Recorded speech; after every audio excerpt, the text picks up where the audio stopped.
Caitlin Clark's return, lads. Caitlin Clark's return.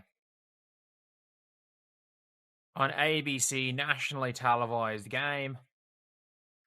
Guys, Caitlin Clark is officially back, okay, for the Indiana Fever. Guys, the Indiana Fever just gave the freaking New York Liberty their first L.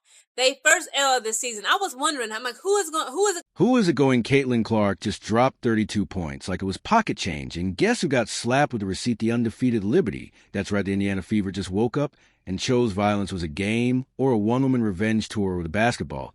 Either way, Caitlin brought the heat to sass, and the scoreboard shattering drama stick around, because what went down wasn't just a win, it was a monster movie, and Clark played every role. Back again.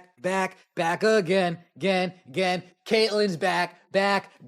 Tell Caitlin Clark Kent back in action. Where do I even start? 32 points, 9 assists, 8 rebounds, 2 blocks, 7 threes, 11 for 20 in only 31 minutes of basketball. The Indiana Fever say, come on, New York.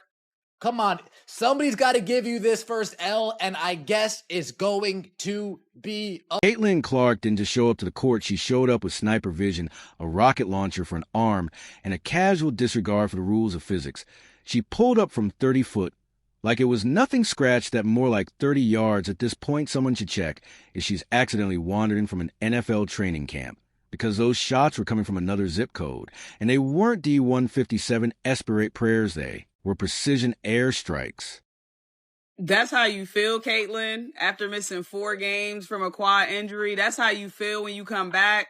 What the hell did we just watch? Caitlin Clark in her absolute Birkin, able to get her team a victory over the undefeated New York Liberty. Let's talk about it. So as I discussed before, Caitlin Clark, this is her first game back in 4 or 5 games after dealing with the quad injury. And she did not disappoint. Came out with 32 points, 9 assists, 8 rebounds, almost a triple-double. But 7 3-pointers, y'all. And she was hitting them from 40 feet. Like, she was literally shooting from anywhere. 32 points, let that sink in. That's not a basketball performance. That's a solo Broadway show with a full house. And every act ends with swish. She tied her career high in threes. And look bored doing it, blink. And she's already pulling up from the logo like it's a warm-up drill. Meanwhile, the Liberty, those formerly undefeated darlings of the WNBA, were busy trying to figure out if they were actually in a game or just extras in the Caitlin Clark experience. And most elite performances we have ever seen from Caitlin Clark. Now, I got to remind everybody about this. Caitlin Clark is coming off an injury, bro. What we seen today was greatness. This was similar to the Michael Jordan flu game. I mean, it's up there type deal, bro. Caitlin Clark just handed the New York Liberty the ass whooping of a lifetime. And what's crazy about all of this is that the referees couldn't even save them. See, last time the referees was able to save New York, and they walked away with the victory. And then somewhere far, far away in the same building, Angel Reese was doing her usual routine, you know, collecting rebounds like she's hoarding them for winter, res pounding, tossing the ball in the air like she just don't care. 10 rebounds, 4 points, enough pose and qualify for a modeling contract. But if you ask her, she's still the main event, the crown jewel. All right, guys, Caitlin Clark is back in the WNBA today, and I could not be happier. And to start off the game with the New York Liberty, she is putting on a show. First clip we're going to watch here is Sabrina Ionescu missing a 3 because she wants to be Caitlin and she just isn't. And look at this dime of a pass. Oh my gosh, can you just be a quarterback already? But then it gets better. Caitlin goes on a 9-0 run by herself within the span of 50 seconds. The face of the league, never mind that Caitlin, just lit up the court like a fireworks finale on the 4th of July. Angel's busy reminding everyone that she brings a flavor. Here's the hilarious part. Reese is out here moving like a walking double-double of ego and hustle. But the scoreboard forgot to invite her to the celebration. Her shot chart looks like a horror movie read all over, and nothing falling.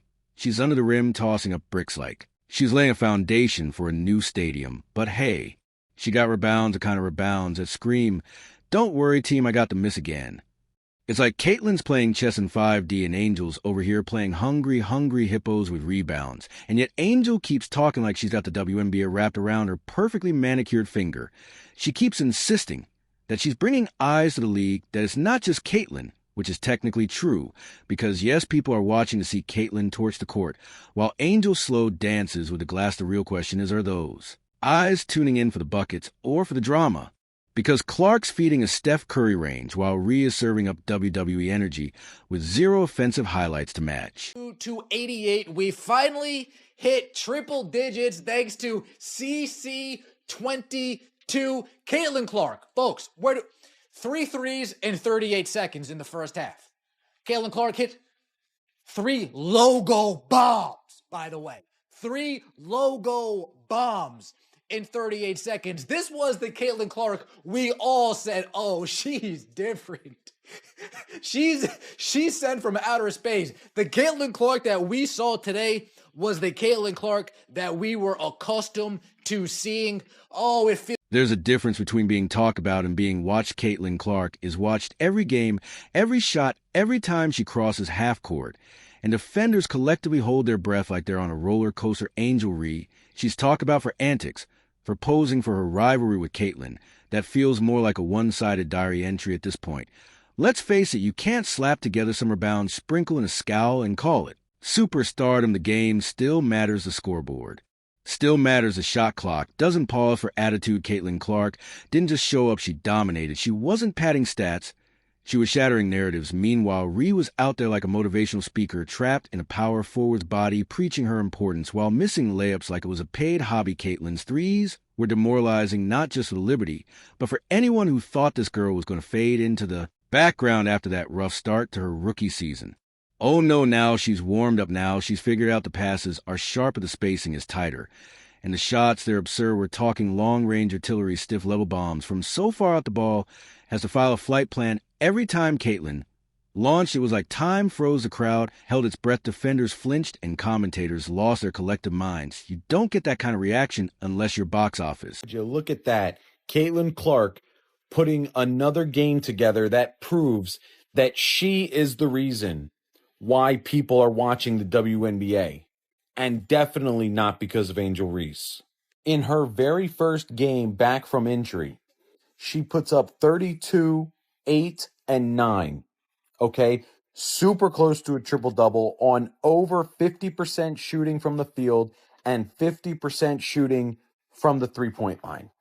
And not only did she have a great performance, but she also led her team to a 14-point victory, so not even a close game, against a team that was previously undefeated and arguably the best team in the WNBA on her first game back. Meanwhile, Angel could make a shot, and the crowd might still be mid-scroll on their phones. That's not superstardom. That's background noise. Let's talk swagger. Caitlin's got that silent, deadly type of kind where she drops a deep three and jogs back like she's thinking about dinner. Reese, she's got enough bravado to power a small nation. But the numbers don't lie. You can't strut your way out a single-digit scoring column and pretend it's dominant. You can't flex after every missed jumper and expect people by the illusion. Caitlin's confidence is backed by buckets. Reese's is backed by branding. And there's a massive difference. Caitlin isn't just making noise. She's making history, rookie records. She's rewriting them viewership numbers. She's boosting them. She's putting the basketball in women's basketball. Meanwhile, Angel Reese is running the best PR campaign the scoreboard has never heard of. If marketing were a stat, she'd be averaging 40, but we're watching the games, not just oppressors, and the gap is widening. Caitlin Clark is evolving game by game, slicing up defenses, turning defenders into traffic cones, and dragging the Indiana Fever from laughingstock to giant slayer. Her passes are surgical, her movement is elite, her confidence is radioactive, and she does it all while carrying the weight of the league's expectations and half the country's eyeballs. Angel Reese, she's still boxing out like the rim owes her money and shooting like the ball's allergic to nylon.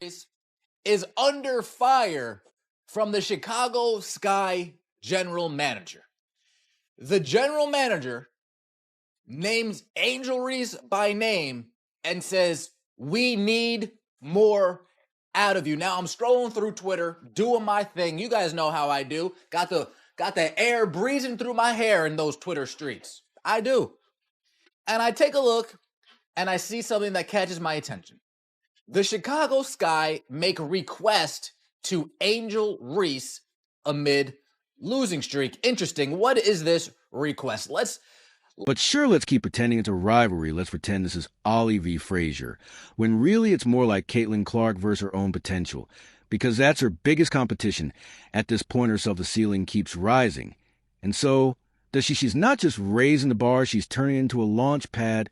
Meanwhile, Angel's still stuck on the ground floor, waving from the rebound pile. It's hilarious, really, the constant reminders that it's not just Caitlin have started to sound like the jealous cousin at a birthday party who insists their gift was better even though everyone's crowding around Caitlin's highlight reel. It's not that Angel doesn't matter. It's that her claim to the throne feels premature. You can't declare yourself royalty if the scoreboard keeps saying otherwise. Caitlin didn't ask to be the face of the WNBA. She earned a shot when by gritty. When Indiana was losing, people still watched because she was doing things no rookie had any business doing. Now she's winning and doing it while taking down the top team in the league with a casual 32. Going might drop Angel Reese. Might be good for headlines. Caitlin Clark is good for the game. So yes, it's not just Caitlin who brings eyes to the WNBA, but let's be honest, she's the reason most people stay. Apparently, Caitlin Clark had been out for 4 straight games, so that's practically a basketball eternity. Enough time to reset, recharge. Maybe even pick up a new hobby like demolishing elite WNBA teams for fun. The long ball at a very, very high efficiency rate today, 7 for 14 from long distance, shooting 50%. I'm not going to lie, shooting the three-pointer 14 times is wild in one game. But listen, when you hitting it like that, why not? Lexi Hall, another decent game from her, 14 points, shooting 50% from the field. And then we have Aaliyah Boston with 10 points, 11 boards, and 6 assists. Another almost triple-double for her. Great bounce-back game for Indiana because they have severely been struggling without Caitlin. Child, I know they're happy she's back on that floor because they look like a completely different team when she's in. And what does she do after a mini vacation? She strolls back and like she never left and immediately torches the undefeated Liberty. Like they were a junior varsity experiment. She didn't come back rusty. She came back radioactive. If anything to break, just gave her time to sharpen her laser-guided threes and fine-tune her mid-air wizardry. And while Caitlin was reintroducing herself like a polite hurricane, Angel Reese was still out here, collecting rebounds like Pokemon cards and tossing up layups that bounce off the rim like they're allergic to going. There's levels to this game, and Caitlin's on a different continent. Angel's out there fighting for table scraps in the paint, while Caitlin's casually launching bombs in the suburbs, sipping espresso, and asking defenders if they even want to be here. Let's not sugarcoat it. The so-called Reese versus Clark rivalry, it's fiction fairy tale, a marketing myth cooked up in a boardroom by someone who's clearly never watched a full quarter. Because when you see them play, it's crystal clear Caitlin Clark isn't competing with Angel Reese. She's not even looking in that direction. And she's too busy rearranging the WNBA hierarchy 130-yard three-pointer. At a time, Reese might talk like she's in the ring with Caitlin. But the truth is she's barely in the same arena. Caitlin is out here making professionals look like practice cones. She's dropping passes on a dime, controlling the tempo like a conductor with a grudge, and hitting shots that defy logic. Meanwhile, Angel's still figuring out how to finish a putback without tripping over her own narrative. Been unjustly maligned in history. I feel like it's 1-2 for me. I'm not sure who's first and who's second, but it's pretty clearly Angel Reese and Jesus Christ. How does Angel Reese handle it? If you don't want the criticism, maybe consider what the behavior is. Because is this kind of criticism directed at everybody? Or is this a very special, specific kind of criticism that Angel Reese gets because of specifically the way she comports herself? And if her crown is heavy, maybe BET should stop giving her crowns. For the 3rd straight year, named BET Sportswoman of the Year. I haven't even known who Angel Reese was for 3 years. How the f*** does she have 3 of these? And let's be honest, if this were a rivalry, it would at least be close, but this is more like a roast. Caitlin Clark is the roast master, and Angel Reese is a confused guest wondering why the spotlight keeps burning her. It's not that Angel isn't good. She's got grit, she hustles, she sweats, but Caitlin is great, not just in terms of skill, but in how she takes over games like a hostile takeover. She doesn't just score, she dictates. Reality, there's a brutal comedy to it all. Reese puts up a 10-point double-double and does 3 press tours about her impact. Caitlin drops 32 like it's a TikTok trend and jogs off the court like she's late for lunch. The difference in output is as glaring as the difference in mindset. Caitlin's playing chess with a sniper scope. Reese is still fumbling with the checkers box. Even their impact on the court tells the story when Caitlin's on a whole team, elevates the fever play faster, cleaner, and more. dangerous, she doesn't just score, she bends gravity draws. Attention and creates space like she invented basketball geometry. And when she's off the court, the Fever limp along like they're waiting for their Uber driver to show up with their leader. Reese, on the other hand, could grab 20 rebounds and still disappear from the game flow like a bad Wi-Fi signal. She racks up board and swagger. But the actual impact, he like buying a luxury car and realizing there's no engine under the hood looks flashy makes. Noise doesn't go far to reality, is this Caitlin makes. Angel Reese looked like a schoolgirl cosplaying. As a superstar, she's outclassed, outpaced, outperformed in nearly every meaningful metric. Connecticut Sun, but this is Caitlin Clark. How could I be so foolish? Caitlin Clark probably said, I want to come back to the most eyeballs possible. You guys are about to see what I'm going to do. I want to come back to the most eyeballs possible. Clear 2 million or more. Yeah, 2 million or more. I want to come back and show you guys what I am made of. She is the only player in the league so far averaging 20 points per game, 5 rebounds per game or more, 5 assists or more per game. Caitlin Clark is back. And the worst part, Caitlin's doing it with a calm demeanor that almost feels disrespectful, no over the top. Gestures, no posturing, just clean execution. And scoreboard dominance. It's not a rivalry when one side is scoring in slow motion from outer space and the other is doing cardio under the rim. You could slap a rivalry sticker on it and try to sell it to networks, but fans aren't blind. They see the gap Caitlin Clark's game is. Poetry in motion with a flamethrower, Angel Reese. She's the background percussion, important in theory, barely noticed in execution. Caitlin didn't just come back and perform. She returned with vengeance. The Liberty weren't just beaten. They were schooled, and Angel still chasing rebounds like they're going out of style and refusing to accept that she's being lapped at a speed she can't comprehend. Clark's return wasn't just dominant. It was symbolic. It sent a clear message while others are building their brand. Caitlin is building a legacy, and you can feel the tension. Reese tries to keep the it's not just Caitlin energy alive, but every time Clark steps on the court, the myth gets steamrolled by actual talent. You look at that. Caitlin Clark putting another game together that proves that she is the reason why people are watching the WNBA, and definitely not because of Angel Reese. In her very first game back from injury, she puts up 32, 8, and 9. Okay? Super close to a triple-double on over 50% shooting from the field and 50% shooting from the three-point line. And not only did she have a great performance, but she also led her team to a 14-point victory, so not even a close game, against a team that was previously undefeated and arguably the best team in the WNBA on her first game back.